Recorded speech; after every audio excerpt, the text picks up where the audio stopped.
এইবারই প্রথম আমরা নীতিমালা সংশোধন করতে যাচ্ছি এবং আমার মনে হয় বাংলাদেশের ইতিহাসে 7টা মনিটরিং সেল যুগ্ম সচিবের নেতৃত্বে প্রত্যেকটা সেলের টিমের সঙ্গে আমাদের একজন যুগ্ম সচিব দেওয়া হয়েছে এবং তারা দিনরাত ফিল্ডে কাজ করতেছেন। শুধু তাই নয়, আমাদের জেলা প্রশাসন, পুলিশ প্রশাসন, আমাদের অন্যান্য কলকারখানা প্রতিষ্ঠানের যারা কর্মরত আছেন প্রত্যেকেই এবং আমাদের স্থানীয় সংসদ সদস্যবৃন্দ প্রত্যেকেই আমরা একযোগে কাজ করতেছি। কাজেই আমার মনে হয় ভবিষ্যতে আরও এটাকে সচেতন করার জন্য যা যা পদক্ষেপ নেওয়ার আমরা নেওয়া হবে ইনশাআল্লাহ।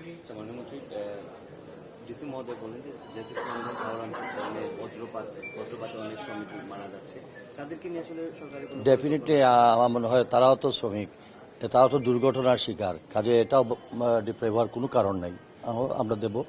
তবে প্রকৃতভাবে আমাদের উপজেলা ভিত্তিক আমাদের সরকারের নির্বাহী কর্মকর্তা যারা আছেন তারা এটা আইডেন্টিফাই করে মেডিকেল সার্টিফিকেট দিয়ে দিবেন, আমরা দিয়ে দেব। গত ঈদ উল ফিতরের সময় আমরা পর্যাপ্ত নিরাপত্তা, আর এবার এই সব ইনসিডেন্ট আমাদের নলেজে আছে। আমার মনে হয় এখানে পুলিশ কমিশনার আছেন, বিভাগীয় কমিশনার আছেন, আমাদের ডিআইজির সঙ্গেও কথা হবে।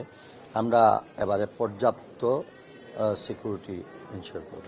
আমরা তো এই ব্যাপারে অ্যাকশনে অলরেডি চলে গেছে। আপনারা জানেন গত কয়েকদিন আগে ইরাকে 2 জন লোক এই প্রতারণার জালে পড়ে ওইখানে আটকা পড়েছিল। আমরা তাদেরকে নিয়ে আসছি এবং যে প্রতারক তাকে আমরা জেলে দিয়েছি এবং এইভাবে আমরা এখন অনেক কিছু এখন আর হ্রাস করলাম না। আগামী কিছুদিনের মধ্যে জাল চক্র আমাদের হাত ছাড়া হবে না ইনশাআল্লাহ।